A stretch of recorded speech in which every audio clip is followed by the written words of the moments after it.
Hi everyone, I'm Brian Sharifi, graduate student at Holy Names University in Applied Sport and Performance Psychology.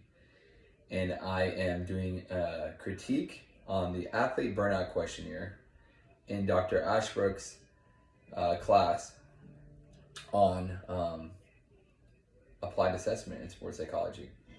So you guys can use my critique, my insights, if you ever want to use this questionnaire in the future in your applied practice. So let's begin, shall we? So what is burnout? Burnout is something that's been widely debated as far as how to define it. It's a difficult construct to define, much like mental toughness, for example. Early research was in the 70s by Fredenberger and Maslow. And I want to touch on Maslow because she created an inventory and did a lot of research, and the inventory she created, the Maslow Burnout Inventory, MBI, is where the Athlete Burnout Questionnaire actually really stems from. There's only slight differences there as far as the three subscales, which I'll get into in a second. But to really define burnout, it's really not meeting someone's expectations, unmet expectations, in other words, and not really achieving what you set out to achieve. So that's kind of an easy way to define it that the consensus agrees on, but still, it's a little bit more than that, and that's why there's three subscales, which I'll get into. Now they are emotional, physical exhaustion, and in the MBI, the Maslow Burnout Inventory, that is basically the exact same. First it was emotional exhaustion, and then they added emotional and physical exhaustion. And then reduced sense of accomplishment, that's in both the MBI and the Athlete Burnout Questionnaire. And the main difference is the evaluation of sport in the Athlete Burnout Questionnaire. That is very specific to the sport, whereas the MBI, they had depersonalization because the original research was on social workers. And then they changed it to cynicism because they wanted to use it more broadly in the corporate world. But again, the research of the ABQ comes from the MBI and a lot of Maslow's work. Another important one final point to make is that it's more of an experience, a state of experience from high to low. It's not you're burnt out or not. And that's a big takeaway in really understanding burnout. You're really trying to see where they are in the spectrum, not so much if they are or are not burnt out. Before we go into administering the exam. So what's the purpose or the benefits of the MBI? So again, it's designed to evaluate burnout in competitive athletes. That's what it was originally designed for. It was created by, we got to give the authors credit here, Radicki and Smith. And in 2001 is their original evaluation or assessment they created, and they revised it in 2009. And there's three subscales, as I mentioned earlier: the physical mental exhaustion, the devaluation, and the reduced sense of accomplishment. Each of those areas has 5 questions in a Likert scale, and I believe it is a 5-point Likert scale, yes, and it's very easy to administer. It takes less than 5 minutes, 5 minutes at most. 15 questions, 5-point Likert scale, 5 questions in each of the subscales. So the population, it's best served for youth athletes. A lot of research in burnout and dropout is in youth athletes. As you can imagine, a lot of kids participate in sports early on. As if they become adolescents, they start to drop out. As things become competitive, early specialization, there's a lot more to it than that. But in a nutshell, there's a lot of research done there because we want to keep kids active. We want to keep them in sport. And unfortunately, a lot of kids do burn out or drop out. So it was intentionally done for youth and more so collegiate athletes. And the first research by Radicki and Smith was on college swimmers. So that is kind of the best population, although they've done a lot of psychometrics on many different populations of competitive athletes, not in that age group, and it's still was valid and reliable. Next slide. So appropriate uses. It's meant to evaluate burnout. Now, burnout, it could be something else that the athlete is experiencing. So in the needs assessment, you might hear something along the lines of the athlete is having symptoms of burnout, but maybe they're just overtrained. Or maybe it could be a clinical case where depression or clinical anxiety is maybe the case. Then you may need to refer out.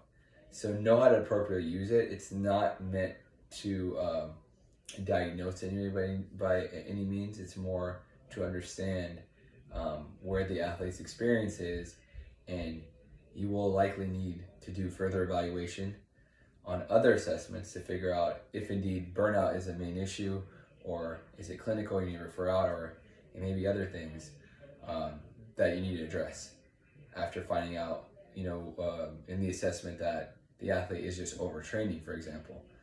So you may need to incorporate other members of your team, sports medicine team, to help the athlete out. Correlation with similar variables of burnout. So yeah, as I was saying, burnout is very similar to stress, amotivation, anxiety, issues with commitment. So you may need to do other assessments you can do an assessment on commitment, on anxiety, on motivation, to really see if there's some kind of congruence there, associations there, or not. And yeah, Radicki and Smith also found stress, amotivation, and trait anxiety to be correlated with those who have higher burnout rates.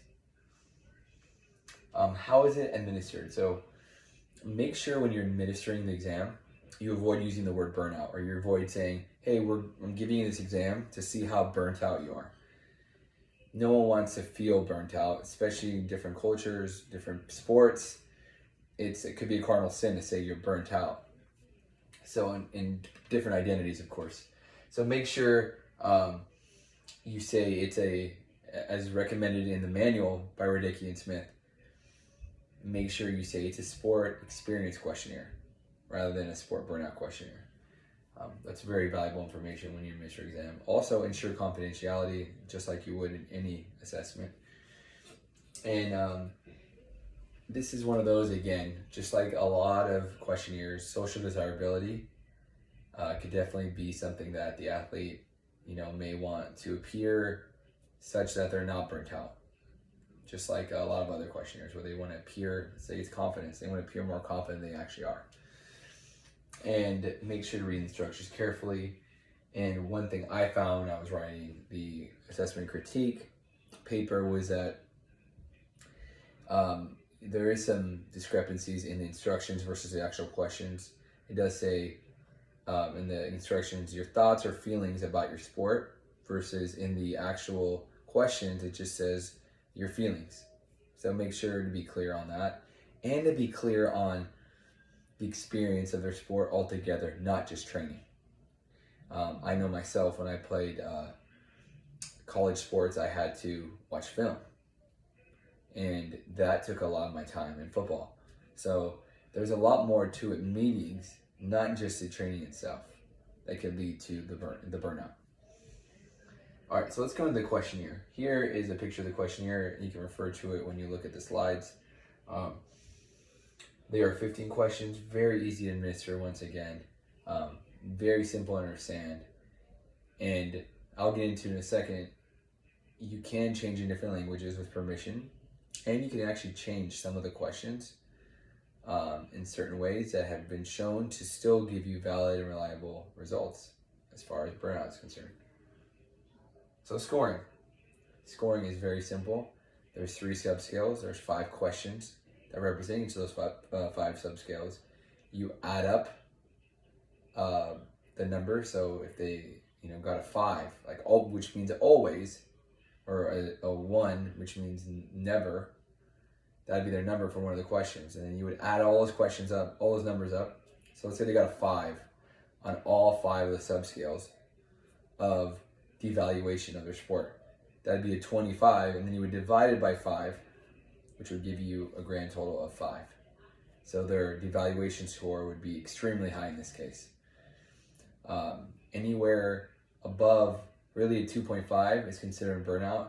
Really a 3 is moderate to high burnout, and obviously as you go higher in that number between 3 and 5, the more burnt out the athlete is. It's been shown to be very valid and reliable. Interestingly, across, like I was saying, across different cultures, different languages, and different populations.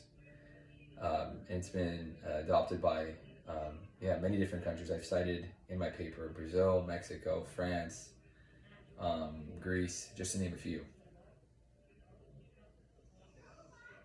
So what are the limitations? What are the drawbacks of the ABQ? So some here that I pointed out is, desirability, social desirability, sport culture.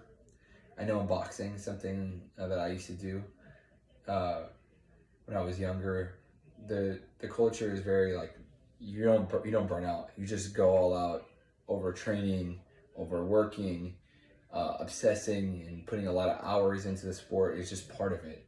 So I think an athlete's mindset might not want to not want to give in to, saying that they're exhausted, for example, mentally or physically, even though they may be.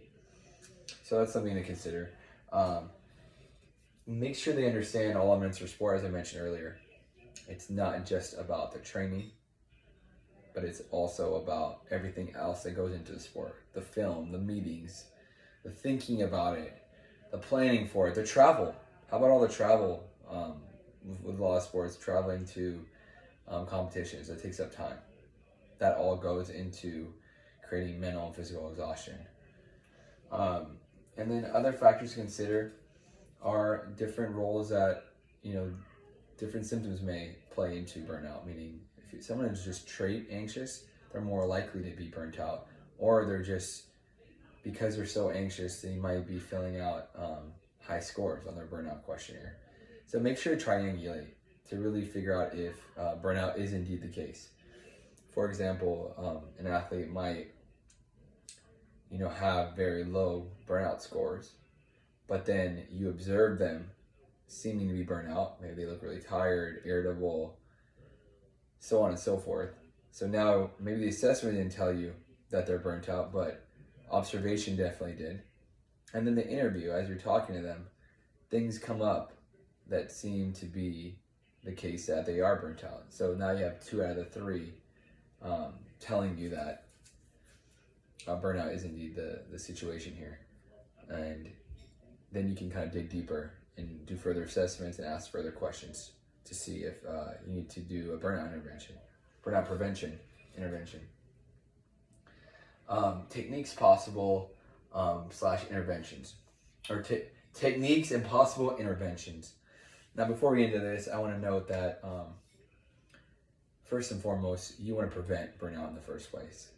And as sports psychology professionals, we want to educate coaches and athletes and parents, especially for youth athletes, on the dangers of burnout and how to prevent it. Because I think before we even, hope to intervene and support athletes who are indeed experiencing burnout, we need to make sure we don't let them get there in the first place, which I'll get into in a second. But I think it's really important to note that it's the culture, the climates we create, how we teach athletes about managing stress, or people for that nature, for that matter, how to manage and cope with stress, how to have a good relationship and a good identity with their sport. Coakley in 1992 came up with very, very important research on identity in sport, and he came with a concept called unilateral identity, basically stating that an athlete could tie their identity to their sport, which will cause them to experience burnout at a higher rate, more likely than not, versus athletes who may not attach their identity to their sport. It's important to have other identities, especially as adolescents are developing more identities. But now I'm going on a tangent. Let me focus back in here. So something to consider as well is physical and mental exhaustion could lead, that kind of starts first. There's some, arguments on which one starts first out of the 3 subscales, but that one could begin the symptoms in the athlete, and that can lead to devaluation as a result. You're tired, you're mentally and physically tired, and so now you start not liking your sport. And now, because you're not liking your sport and you're tired, you're more likely to be burnt out. However, there's one bigger piece of the puzzle, or I should say bigger, but important piece called reduced sense of accomplishment, which can happen on its own. It's independent of the other two, is what Maslow and Goldberg and Maslow again found in some research they did. And I thought that was interesting and good to note, where I think we need to really address physical and mental exhaustion first in the athlete when we do the intervention, if that is the case in the scores. And then we'll kind of go on to the devaluation portion and the reduced sense of accomplishment last.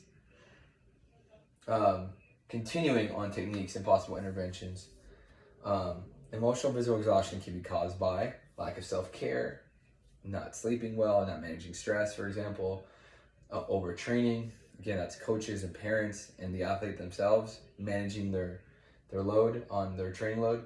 And then demands placed on the person's resources, that's really the stress. I think a big one is how to manage their stress. And student athletes in the college level, I'm actually a graduate assistant in strength and conditioning, and I'm beginning my journey this fall with the student athletes. And having been one years ago, I know that there's a lot of stress with school and work, and on top of that, being an athlete is a lot. And so I'm interested in taking this burnout path to another level and really understanding what's happening in my athletes, and helping the program, the athletic program, really find a way to manage these athletes' low expectations on training and how to really manage stress. I think that's such a big important piece to this. And then early sports specialization can definitely lead to burnout. So diversification has been widely researched and been suggested as a way to prevent burnout, because the stresses that one puts on specializing early can really take a toll on an athlete and cause the symptoms that we went over, especially physically and emotionally exhausted. Devaluation, some things, interventions for that are cognitive evaluation theory. So, why are they not valuing their sport? How are they mentally perceiving their sport when it comes to failures? Which kind of more has to do with reduced sense of accomplishment, but really helping them appraise their sport differently and look at it in a different lens. Also, approach versus avoidance. So teaching them how to approach a competence and not so much avoiding failure. You can see this nice picture here on ways to kind of promote having that growth mindset, approaching their goals and not so much avoiding failure. And then reduced sense of accomplishment, last but not least. There's a lot of research on achievement theory and basic needs theory. Basic needs theory comes from DC and Ryan, 1985. Those of you interested in motivation, it stems from the self-determination theory. Autonomy, relatedness are a big part of it, and competence. Autonomy, competence, and relatedness. And a lot of research has shown that athletes are less likely to be burnt out if the environment helps them be more autonomous and helps them be more competent in their sport, which goes along with achievement theory, making sure to focus on task mastery rather than outcome, ego.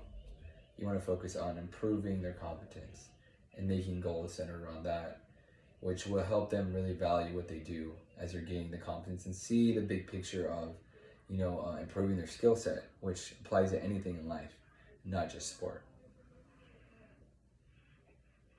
Integration applied practice. So I kind of went into this earlier, but applying this in practice, I think a big part of really understanding this for me has been to really prevent burnout in the first place. You got to really prevent it, and you got to really educate parents, teachers, organizations on the dangers of it, and how to create an environment that's supporting the athletes and creating a good relationship with their sport. Yeah, and then creating interventions with based on the ABQ responses, I think would be really interesting. I think that's something that I haven't really delved in the research too much, but I'm interested in potentially doing that for my project here at Holy Names at HNU, and I want to see, based on responses for athletes who are burnt out, if we create an intervention plan that helps them managing stress, creating a better relationship with their sport, with their identity, motivational climates that are more supportive to having healthier relationships with themselves and sport, those kind of things. How are they going to improve their scores on the ABQ after a few months, for example? I think that'd be interesting to see. As I mentioned, athletic identity, sport environment, and stress management are definitely key. In conclusion, make sure to triangulate. This is just one step. It's been a big theme in our class that Dr. Ashbrook has definitely nailed home. And I think this, again, is true here. If you find that they are indeed burnt out, make sure to observe them in their sport, or when you're seeing them in the interview, and make sure the interview is also telling you that they're burnt out. And then follow up with additional screens, questions, post results, to really understand if it's just burnout or it's anxiety, amotivation, under recovery, different things of that nature, also contributing to the burnout. And intervention requires a comprehensive view. It takes some trial and error. It's not gonna, there's no silver bullet. When someone's burnt out, it can take a long time for some individuals. And the key is to really start the intervention as soon as possible if you identify burnout is the case. Thank you for you guys' time. If you have any other questions, feel free to shoot me an email, Bryant_Sharifi@hnu.edu. Also, my work email is sharifi@hnu.edu.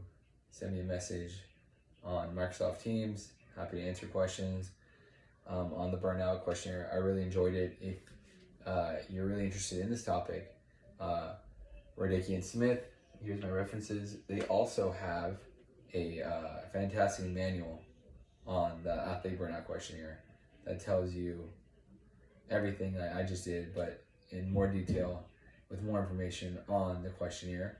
If you're interested, highly recommend that as well. Thank you for your time, and it's been a great semester. Bye-bye.